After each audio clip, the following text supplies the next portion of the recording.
The wind howled across the Arctic tundra, rattling the tall fences of Outpost Epsilon, an isolated military installation nestled deep within a frozen wasteland. Once a routine surveillance facility for tracking weather anomalies and satellite activity, it now stood as one of the last operational bases on Earth. The outside world had collapsed under the weight of the undead plague, and this remote outpost had become humanity's final line of defense. Captain Elise Monroe stood in the observation tower, her eyes scanning the snowy horizon through binoculars. Frost clung to the glass, and her breath left a foggy trail with every exhale. She hadn't slept properly in days. The last message from Central Command had come a week ago: hold the line. You're the last hope. Since then, nothing. Just static. Below her, the outpost buzzed with nervous energy. A skeleton crew of soldiers, engineers, and scientists moved with a quiet urgency, maintaining power lines, checking the perimeter sensors, and running diagnostics on the automated defense turrets. With communication satellites offline and major cities in ruins, Epsilon had become a beacon, one of the few places left untouched by the chaos. Inside the command bunker, Lieutenant Ronan Kessler sat hunched over a flickering screen. He tapped a key repeatedly, frustration etched across his face. Still no signal from any other installation. No ground teams responding. It's like the whole planet just stopped. Or was silenced, muttered Dr. Hannah Velasquez, a virologist and one of the last scientists still conducting research on the infected. Her lab was buried 2 floors underground, filled with samples that would make any sane person sweat. Elise entered, brushing snow from her shoulders. Any movement out there? Ronan shook his head. Nothing but ice and wind. Elise turned to Hannah. How's your research coming? Hannah gave a tired smile. I may have something. The virus mutates differently in extreme cold. It slows down. Not permanently, but enough to give us an edge. If we can synthesize a compound that mimics the freezing effect internally, we could buy more time, Elise finished. Good. Keep working. Time's all we have left. A sudden blare shattered the tense calm, the outer sensor alarm. A red light pulsed across the room. Elise and Ronan rushed to the security station. The screen displayed a distorted infrared feed, heat signatures, many of them moving fast through the snowstorm. Ronan paled. They found us. How is that possible? Elise whispered. There's nothing out there for miles. I don't know. But they're coming fast. Outside, the base snapped to alert. Spotlights activated, slicing through the whiteout. Defense turrets swiveled into position. Soldiers scrambled to the walls, rifles raised, scanning the darkness for signs of movement. Private Lena Cho, one of the youngest guards, stood near the northern watch post.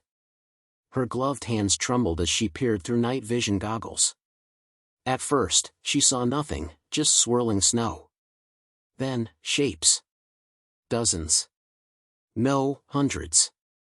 Lurching. Sprinting. Faces twisted in frozen agony.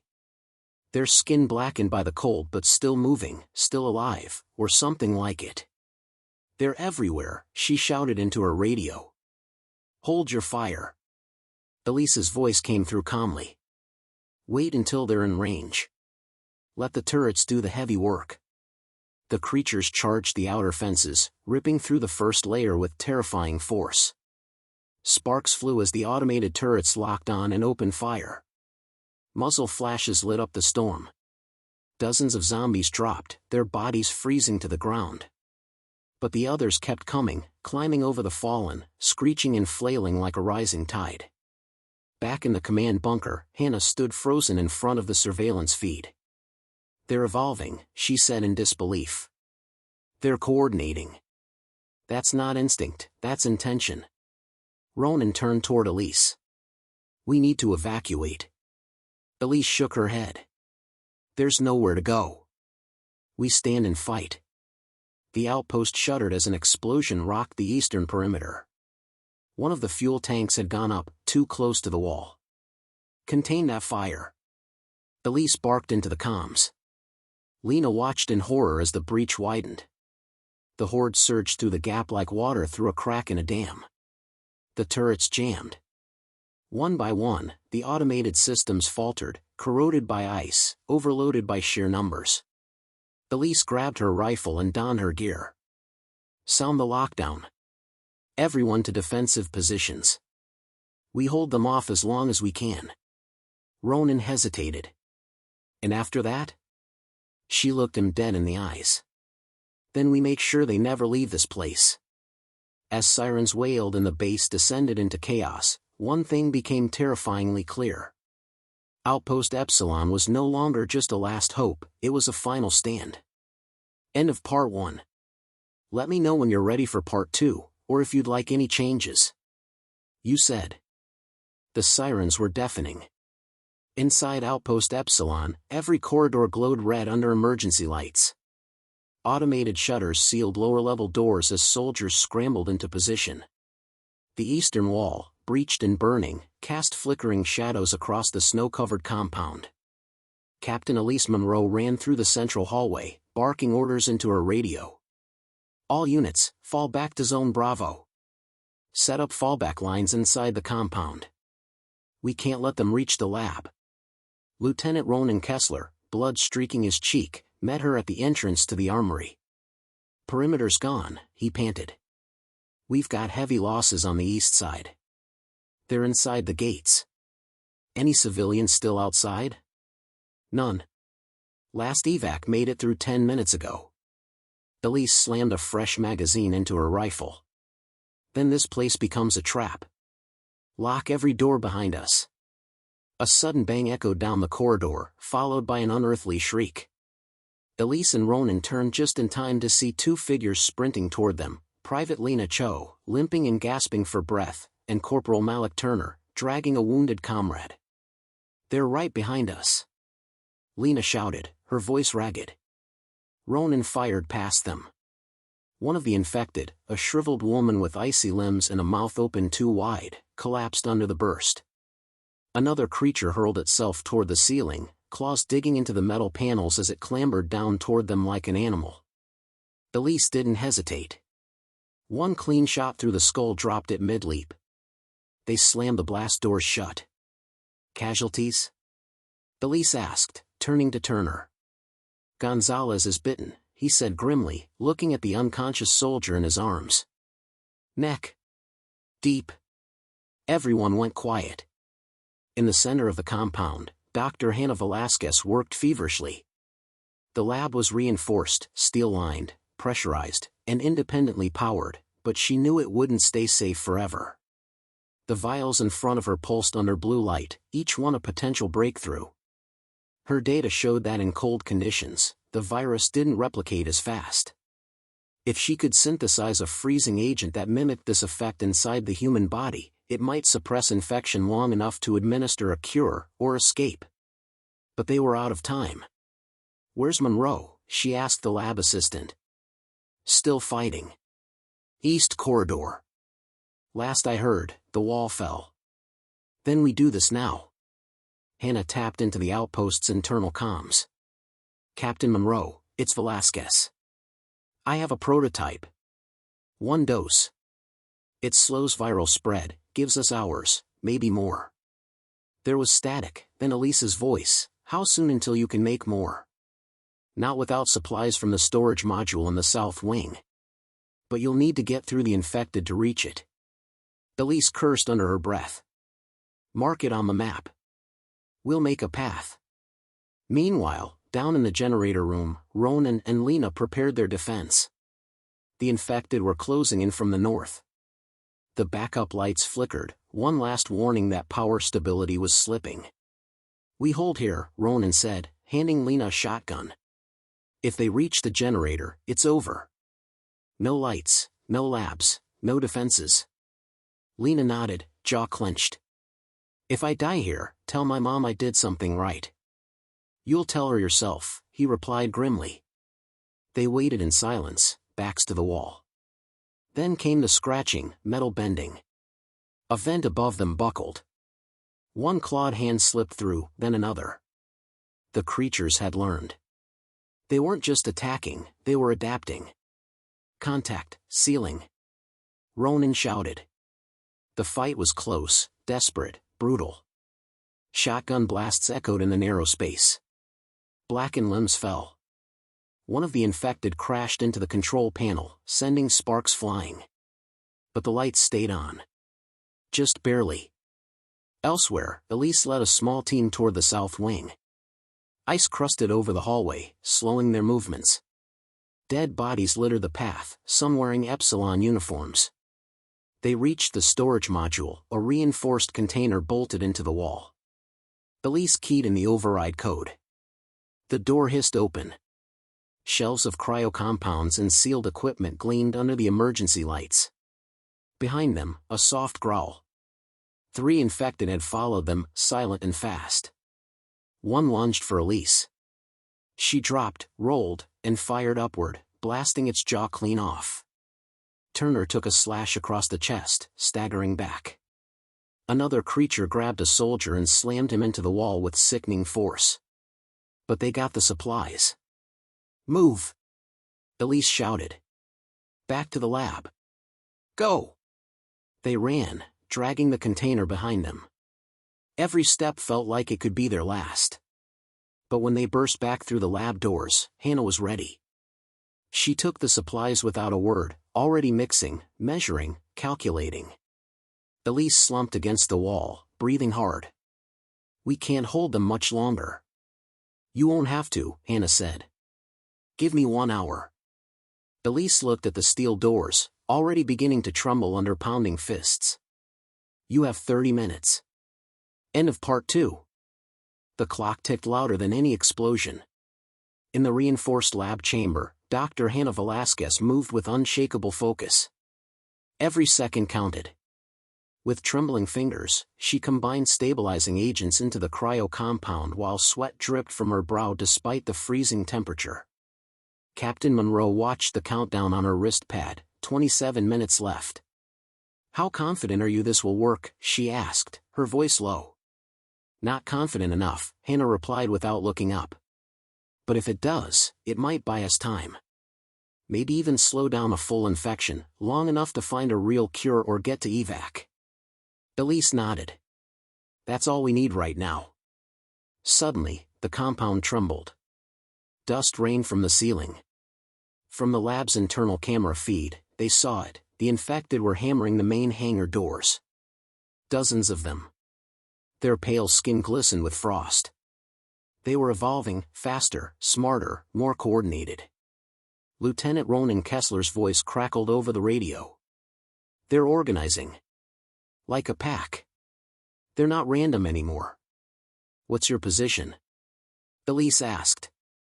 West corridor, holding them back with Lena and 2 others. But they're flanking, hitting side tunnels. We've got wounded. Elise turned to Turner. Reinforce them. Take grenades and extra mags. Buy us that 30 minutes. Turner nodded. If we don't check in, seal this lab and finish what she started. As he ran off, Elise turned back to Hannah. You said 1 dose earlier. What about Gonzalez? Gone, Hannah said softly. Too late. We sedated him to keep him from turning early. Elise gritted her teeth. Then we hold for the living. Black lozenge, black lozenge, black lozenge. In the west corridor, Ronan's position was crumbling. Shotgun shells clattered to the ground. Lena was down to her last clip. Private Jules, the youngest in the squad, was sobbing behind a supply crate, knife clutched in his shaking hands. The infected attacked like wolves, rushing from different angles. Their eyes burned like cold embers. Ronan knelt beside Lena, pressing a field dressing against her bleeding arm. They're getting faster, she groaned. They're not even trying to hide anymore. They don't need to, Ronan replied. They think we're prey. Turner arrived just as the first barricade collapsed. With one toss, his flash grenade lit the corridor in a burst of light, stunning several of the attackers. Ronan surged forward, rifle blazing, cutting down 2 before the others scattered briefly. This corridor won't hold, Ronan warned. We fall back to the control bay. It has emergency lockdown. Together, the squad retreated, wounded, exhausted, but still standing. Black lozenge, black lozenge, black lozenge. Back in the lab, Hannah completed the first test batch of her synthesized compound. The vial glowed faintly blue, mist swirling inside. She loaded it into an injector and looked at Elise. I need a test subject. Someone recently bitten, not turned. Elise took a breath. We have one. She led Hannah to the side chamber, where a sedated soldier, Private Amber Reese, lay with her shoulder bandaged. The infection was spreading fast. Veins darkened around the wound, her skin pallid. Hannah hesitated, then injected the formula into Amber's neck. For a moment, nothing happened. Then, slowly, the darkened veins began to retreat, just slightly. Amber's breathing steadied. The monitors flatlined, and then stabilized again. It's working, Hannah whispered. It's buying her time. Black lozenge, black lozenge, black lozenge. The radio crackled again. Monroe, this is Ronan. We're in the control bay. Locking doors now. But they're redirecting. Heading your way. They know where the lab is. Copy, Elise said. Hannah's formula is showing signs of success. But we'll need more. How much time? 15 minutes. The power lights flickered. Something had damaged the outpost's backup systems. Then we don't have 15, Ronan said. Black lozenge, black lozenge, black lozenge. Elise gathered the remaining soldiers. Only 9 were left in the lab. We hold this room. Nothing gets past us. We bought time, let's make it count. Outside, the thuds grew louder. Scraping metal. Then silence. It was worse than noise, it was strategy. Suddenly, the ceiling above the lab dented inward. They were coming from above. In position. Elise shouted. As the ceiling panel burst open, the infected poured in, faster, leaner, moving with terrifying precision. Gunfire erupted.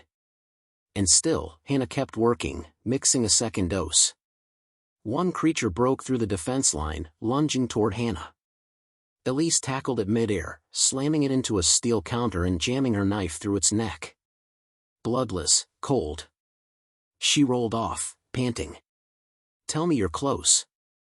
Hannah held up the second vial. Close enough. End of part 3. Ready for part 4? The lab was a war zone. Shell casings rolled across the floor. Muffled screams echoed in the chamber as the soldiers fought tooth and nail to keep the infected from breaking the final barrier. The reinforced steel door to the medical core groaned with pressure from the other side as undead fists pounded it in rhythm, faster, harder, hungrier. Elise Monroe dragged her battered body back to her feet, blood smearing her temple. Her knife was gone. Her rifle was dry. Only the sidearm remained. Behind her, Dr. Hannah Velasquez stood over Private Amber Reese, administering the second dose of the experimental cryoserum. Amber's breathing had stabilized after the first injection, but now her vitals were erratic. Twitching. Groaning. Is she turning? Elise asked, bracing herself. No, Hannah said, studying the monitors. She's fighting it. Her immune system is in overdrive. The serum's slowing the mutation, maybe reversing it. That was the glimmer of hope they needed. But it wasn't hope clawing at the outer walls. It was death. Black lozenge, black lozenge, black lozenge. In the control bay, Lieutenant Ronan Kessler monitored the base schematics. Dozens of red blips, thermal pings, showed infected moving in on all sides. The west corridor was overrun. The main hangar was compromised. Only the east ventilation shaft hadn't been breached yet. Then a new alert flashed, external motion, 2 kilometers out. Movement, fast. Ronan's eyes widened. No way. He opened the external camera feed. Through the icy blizzard, 2 military snowrunners powered through the storm, headlights piercing the white. A third larger vehicle, an armored crawler, followed. He opened comms. Unknown vehicles approaching Outpost 6. Identify yourself. Crackling. Static. Then a voice. This is Captain Alexei Dragunov, Coalition Arctic Response. We received your distress signal. We're coming in hot. ETA, 7 minutes. Hold your ground. Ronan's heart surged. Monroe. Evac inbound. Coalition teams coming. Black lozenge, black lozenge, black lozenge. Back in the lab, Elise could barely believe it. We've got backup, she asked. ETA 7 minutes, Ronan replied. Can you hold? Elise looked at the door behind her, its hinges were dented, the steel starting to bend inward. Not unless you buy us time. I'll give you 3, Ronan replied. Maybe 4. Black lozenge, black lozenge, black lozenge. The infected breached the ventilation shaft sooner than expected. They dropped like shadows from above, 3 at once, into the outer lab, where the last 3 soldiers held their position. One was ripped down instantly. The second, Jules, screamed and fired wildly, taking out 2 attackers before falling back. Elise ran forward, kicking over a steel rack to block the shaft. Fall back to me, she shouted. They regrouped around the lab's inner sanctum, 6 soldiers, Dr. Velasquez, and the still sedated Amber Reese. It was all they had left. The infected began circling again, using the outer walls, crawling along ceilings, their bodies impossibly flexible in the freezing air. Then one of them paused. It tilted its head, and screamed. It wasn't a mindless screech, it was a signal. Seconds later, the entire outpost shook. The main gate was breached. They're not just attacking anymore, Elise muttered. They're hunting.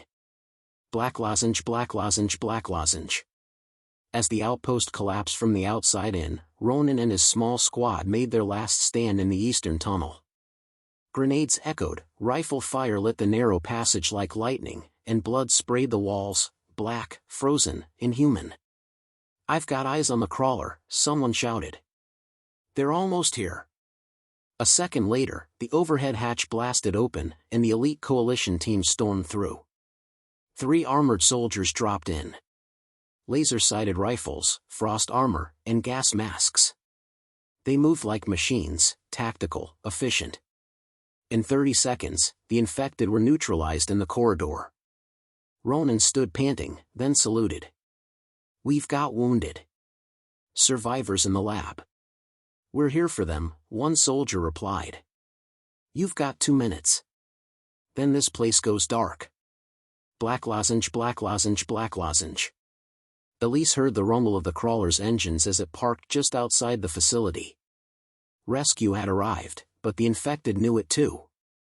They surged for the lab like a hive awakened.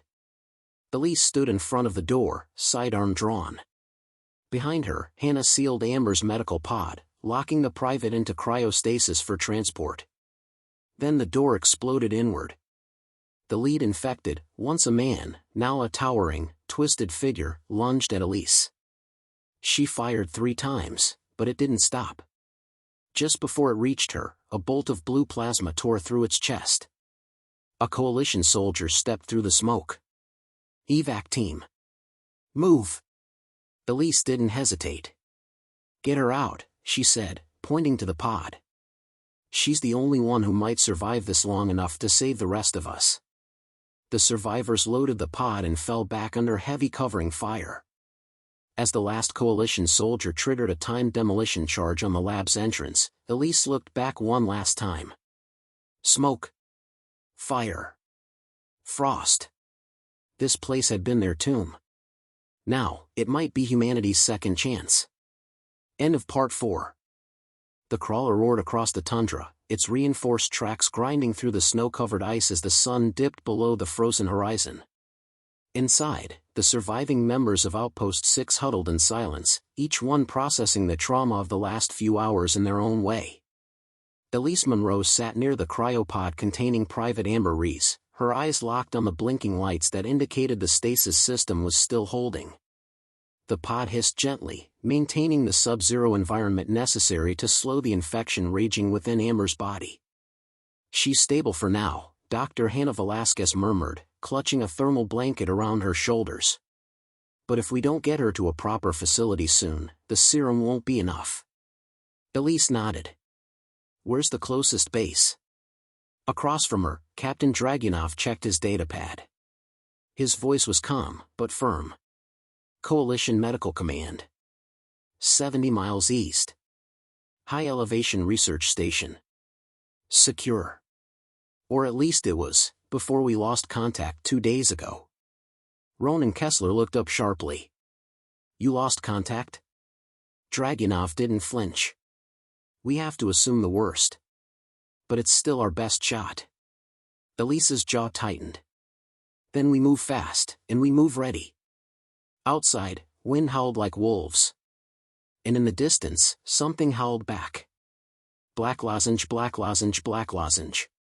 The crawler's cockpit had little in the way of comfort, just hardened steel, a viewport, and a glowing navigation display that flickered more often than it should. Corporal Nguyen, the Coalition's driver, fought against the growing storm. Every few minutes, static crackled through the comms as they passed what was left of old Arctic installations, burned-out towers, mangled snowrunners, twisted antennae. At one checkpoint, the crawler slowed. An abandoned outpost stood eerily quiet. Elise and Dragunov scanned it through infrared. No movement. No heat signatures. "Still worth checking," Dragunov said. Elise frowned. "For what?" "Supplies. Fuel cells. Intel." They disembarked with a small team: Elise, Dragunov, Ronan, and 2 of Dragunov's troopers. They moved swiftly through the structure, flashlights sweeping across frosted walls and overturned bunks. Blood smeared the doors. Equipment lay shredded. It wasn't a battle, it was a massacre. Ronan checked a body frozen to the floor. They never had a chance. Then Elise found the command room. Screens still glowed faintly, powered by backup solar batteries. She wiped frost off one of the monitors and tapped through the files. Surveillance footage began to play. The final moments of the station. Scientists running. Soldiers barricading doors. Then a breach, from below. Not through the walls, from under the floor. Something tunneled in. "Underground access," Dragunov muttered. "They've adapted again." Elise turned away. "Let's get out of here." Black lozenge, black lozenge, black lozenge. Back on the crawler, Hannah was adjusting Amber's pod when the lights flickered. One of the troopers, Ortega, glanced up. "What was that?" The power blinked again. Then a low thud echoed beneath the crawler. Everyone froze. Sounded like Ortega began. Boom. The crawler lurched sideways. Something had struck it hard from below. A second impact sent crates toppling. Sparks flew. Nguyen's voice came through the comms. "We've got contact underneath. Something's burrowing." Elise jumped into action. "Everyone, defensive positions. Dragunov, get us mobile now." Dragunov was already scrambling into the cockpit. The crawler's engine howled as he tried to push the vehicle out of the snowdrift. From the rear, something ripped through the floor, an inhuman arm, slick with frost and bone, reaching for anything it could grab. Ronan fired, blowing the limb away. More thuds. Scraping metal. They were being attacked from beneath, just like the footage. "They're using the tunnels," Elise said. "We stay still, we die." The crawler jolted forward, tires regaining traction. It began to climb a ridge, crushing snow and frozen rock beneath it. But the attackers didn't let go. The creatures, faster than the infected they'd faced before, clung to the undercarriage and side rails. 2 leapt onto the roof, their snarling faces visible through the ceiling viewport. Elise climbed the access ladder inside the crawler and popped the rooftop hatch. The wind hit her like a slap, but she didn't hesitate. She aimed her rifle and fired. One of the attackers flew off the side, howling. The other lunged. Elise fell backward, barely catching herself as the creature dropped into the crawler. Chaos erupted as the team tried to fight in the tight corridor. The thing moved like a shadow, twisting, climbing the walls. It was stronger, faster, and worst of all, aware. Hannah grabbed a tranquilizer and stabbed it into the creature's back. It screamed, flailing wildly, giving Elise the moment she needed to fire a shot point blank into its skull. It dropped. Everyone gasped for breath. "They're changing again," Elise said, wiping blood from her cheek. "This wasn't like the others." "They're evolving," Dragunov confirmed grimly from the cockpit. "And they know where we're going." Elise looked toward Amber's pod. The lights were still steady. "For now." "But so do we," she whispered. "And we're not stopping." End of Part 5. The crawler rolled into the shadow of the high-elevation research station just as daylight faded. Coalition Medical Command, once a hub of cutting-edge bioengineering, now stood encased in ice and silence. Towering steel walls were half buried in snow, and the landing pad lights blinked faintly in the distance, as though powered by a dying heartbeat. Captain Dragunov slowed the crawler at the outer gate, eyes scanning the perimeter. No sentries. No patrols. "Not a good sign," Elise murmured, already shouldering her rifle. "Either everyone's gone, or they're waiting." A gust of wind swept across the ridge, revealing tracks, footprints, partially covered, leading toward the main hangar. But only one set. No return path. Ronan checked his sidearm. Someone went in, but didn't come back out. Or didn't need to, Hannah added quietly. The crawler's engines shut down with a soft whine. Elise, Dragunov, Ronan, Hannah, and 2 remaining coalition soldiers disembarked cautiously. Inside the crawler, Amber remained in stasis, her pod humming softly. They reached the outer doors of the base. Dragunov entered a code. The control panel buzzed, lights flickering, then slowly opened with a long hydraulic hiss. The interior was dim. Emergency lights bathed the corridor in dull red. Frozen patches of ice covered the floor, mixed with dark smears that looked too much like blood. Elise led the way, her boots crunching against frost. Weapons up. Eyes on everything. They moved deeper, passing through medical stations frozen mid-procedure. Papers fluttered in the breeze from broken vents. A mug still sat on a desk, half filled with coffee long turned to slush. Whatever happened here, it was fast. Dragunov checked a wall panel. Power is being rerouted. Someone tried to keep the cryosystems online. Think they knew we were coming? Ronan asked. No, Elise replied. I think they were trying to keep something else from getting out. Then they heard it, a distant metallic clatter echoing through the ventilation shaft. Everyone froze. Movement, Dragunov whispered. They turned down the main corridor toward the central lab. The sealed cryo chamber at the end still glowed green, indicating active containment. But something had torn through the security door beside it, clawed marks shredded the steel as if it were paper. Inside, they found a figure. A man, barely conscious, slumped against a wall in a coalition officer's uniform. His ID read, Lieutenant Harrow. Ronan knelt beside him. He's alive. Pulse is weak. Hannah quickly checked his vitals. Fever. He's been infected, but the strain is different. The lieutenant stirred. His voice was a hoarse whisper. They tried to fix it. Spliced something into the serum. It worked, at first. Who did? Elise asked urgently. Dr. Keller. She said we could control them. His eyes went wide in panic. She made them smarter. Then he convulsed. Hannah grabbed a syringe from her med kit. He's crashing. They worked quickly, stabilizing him as best they could. But Elise's attention was fixed on the shattered chamber next door. It looked like a holding cell. Restraints broken. Blood frozen on the walls. They were experimenting on them here, she muttered. Trying to control the infection. Dragunov's face was grim. And it got out. Suddenly, the base's intercom system crackled to life. A voice echoed, calm, cold, and very much alive. "I was wondering when you'd arrive." Everyone turned to the speaker overhead. "This is Dr. Lydia Keller," the voice continued. "I'm the last of the original team. If you're hearing this, then you've brought it with you. The evolved strain. You've already seen what it can do." Elise stepped closer. "Where are you?" "I'm watching from the surveillance wing. And you need to listen very carefully, because you only have one chance to stop this from spreading beyond the ridge." A pause.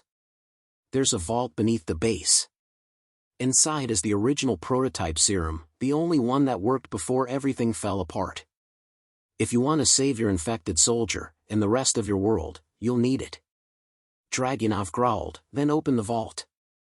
"I will. But understand, this cure has a cost." The intercom cut off. Elise stared at the speaker, then turned to the team. "She's alive. And she knows something we don't." Ronan looked uneasy. "We follow her plan?" "We don't have a choice," Hannah replied. Outside, the wind picked up, howling like a warning. Elise drew her weapon and looked at the corridor leading to the surveillance wing. "Then let's find her. And let's finish what they started." End of Part 6. The team moved through the frozen corridors of the outpost, their boots echoing against steel and ice. Dr. Keller's voice still lingered in their ears, a warning, a challenge, and perhaps a trap. Elise took point, rifle raised, the others close behind. Every flicker of failing light and shifting shadow kept them on edge. They passed shattered labs, locked containment rooms, and walls lined with scratched messages from long-gone personnel. "This place is a graveyard," Ronan muttered. "And she's the last ghost," Dragunov replied grimly. At the far end of the corridor, they reached the reinforced door to the surveillance wing. It was partially open, as if inviting them in. "Careful," Elise warned. Inside, banks of monitors lined the walls, most broken, some flickering with distorted images. In the center of the room stood Dr. Lydia Keller. She was gaunt, pale, and wrapped in a white lab coat stained with months of isolation. Her eyes, though tired, burned with a strange intensity. "Close the door," she said softly. Elise didn't move. "Not until you explain. What happened here?" Keller walked slowly to one of the working monitors and tapped it. The screen showed footage from weeks earlier, her team experimenting on infected subjects. Dozens of attempts. All failures. Then came the breakthrough. "The virus was evolving faster than we could predict," she said. "But we found a strain, strain V, that resisted the typical transformation cycle. It kept the infected lucid, longer. It gave them intelligence." Ronan stepped forward. "You made smart zombies?" "No," Keller said. "We discovered them. And we tried to turn them back. It almost worked. But they resisted." On another screen, a test subject in a containment cell stared directly into the camera, aware, patient, calculating. And then it moved with terrifying speed, breaking its restraints and killing 3 personnel before escaping. "That one," Keller whispered, "became their leader. It's still out there, directing the others. Organizing them." Elise clenched her jaw. "And the cure?" Keller turned to a wall panel and opened a hidden compartment. Inside was a black case, marked with the Coalition emblem. "It's all that remains of the original prototype," she said. "Unstable. Dangerous. But it might save your infected soldier, and buy humanity time." Dragunov stepped forward to take it, but Keller raised a hand. "There's more," she said. "You brought the evolved strain with you. It's inside that girl. She's mutating, and fast. If she's exposed to any other infected, it could trigger an event that none of us can stop." Elisa's eyes narrowed. "What are you saying?" "You have to leave her here," Keller said quietly. "I can slow the process. Keep her contained." "No," Hannah said instantly. "She's not a test subject. She's the reason we still have a chance," Keller argued. She could be the key, or the catalyst. The room fell into heavy silence. Then a new sound, a distant alarm from the outer gate. They all turned to the monitor.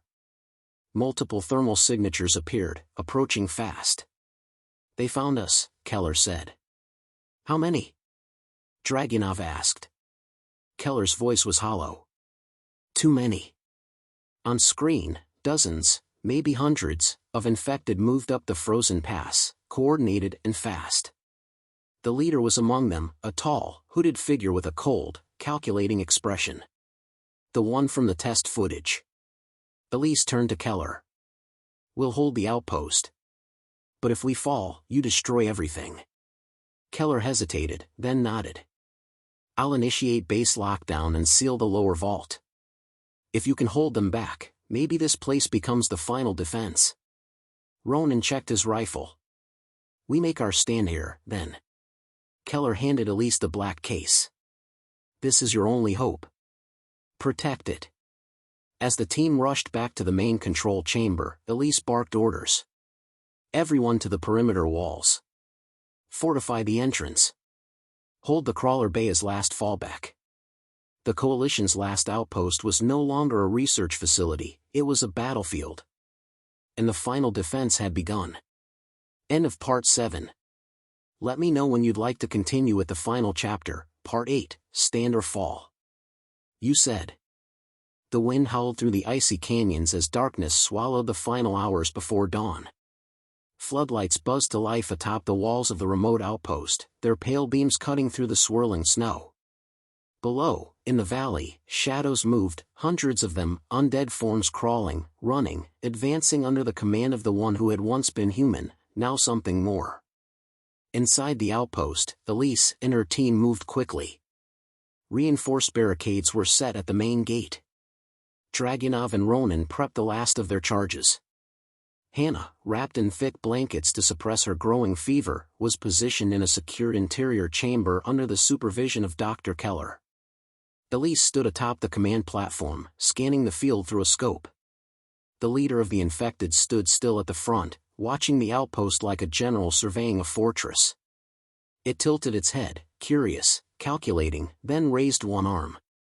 The horde surged. "Positions!" Elise shouted. Automatic turrets mounted along the wall sprang to life, spitting fire into the oncoming mass. The first wave of infected dropped, torn apart. But they kept coming, crawling over the bodies of their own, climbing the frozen rocks and smashing into the barricades like living battering rams. Dragunov fired off a rocket, clearing an entire flank. This is going to get ugly fast. In the lower level, Dr. Keller adjusted the cooling unit around Hannah, who shivered violently. Her body temperature is rising. The transformation is accelerating. Hannah's voice was barely a whisper. "Don't let me turn." "You won't," Keller promised, though her trembling hands told a different story. Back outside, Ronan manned the gate's right turret, laying down suppression fire. "Ammo running low," he yelled. "Conserve it," Elise replied. "Wait for clusters." Another detonation shook the outpost as the infected reached the crawler bay. Dragunov triggered the trap charges they had planted earlier. The explosion sent shockwaves through the valley, sending infected tumbling like broken puppets. But it only slowed them. The leader moved now, calmly, confidently, up the center path. It avoided fire, dodged debris, even tore through two turrets with unnatural precision. Elise narrowed her eyes. It's coming for the vault, she realized. It wants the cure. She signaled Ronan. "We hold the upper wall. Dragunov, seal the inner tunnel. No one gets through." "What about you?" Ronan asked. Elise drew her blade and slung her rifle over her shoulder. "I'm going to buy you time." She met the leader head-on in the central hall. It didn't speak, but it moved with intelligence, as if recognizing her as the last true obstacle. The fight was brutal, Elise dodging strikes with seconds to spare, her blades slicing through tendons and flesh, but the creature never seemed to slow. Meanwhile, Dr. Keller opened the black case and prepared the unstable serum. "If this works," she murmured, "you'll live." If not. Hannah looked up at her. Do it. Keller injected the serum into Hannah's arm. Her body convulsed, her veins glowing faintly as the virus fought the prototype cure. Outside, as Elise's strength began to falter, the leader paused. It turned slightly, hesitating, as if sensing something had changed. Then came a sound behind it. Hannah stood at the entrance of the hall, eyes glowing faintly but clear, her mind intact. Whatever the serum had done, it worked, partially. Hannah, get back. Elise shouted. But Hannah raised a hand. It's me at once. I can end this. The creature lunged toward her, but Hannah didn't run. She reached out, and for a moment, the leader stopped. Their eyes locked. It snarled, and then froze. Hannah's voice cut through the air. You're not in control anymore. Then, with the last of her strength, she jabbed a secondary injector, laced with Keller's failsafe, into the creature's chest. The explosion was quiet. Controlled. The creature's body collapsed, spasming, before disintegrating into a lifeless heap. The rest of the horde outside stopped. Confused. Lost. And slowly, they began to retreat. On the upper wall, Ronan whispered, "They're leaving." Dragunov stared in disbelief. She did it. Hannah collapsed, her body exhausted, but her mind clear. Elise caught her before she hit the floor. Later, in the calm that followed, Keller stepped out into the frost. We may have stopped the invasion, but this war is far from over. Elise looked toward the horizon. Then we'll be ready. The outpost had stood. The final defense had held. And humanity had gained something it hadn't felt in a long time, hope. End of Part 8, series complete. Let me know if you'd like a follow-up sequel outline, thumbnail photo prompts, or title suggestions for your next story.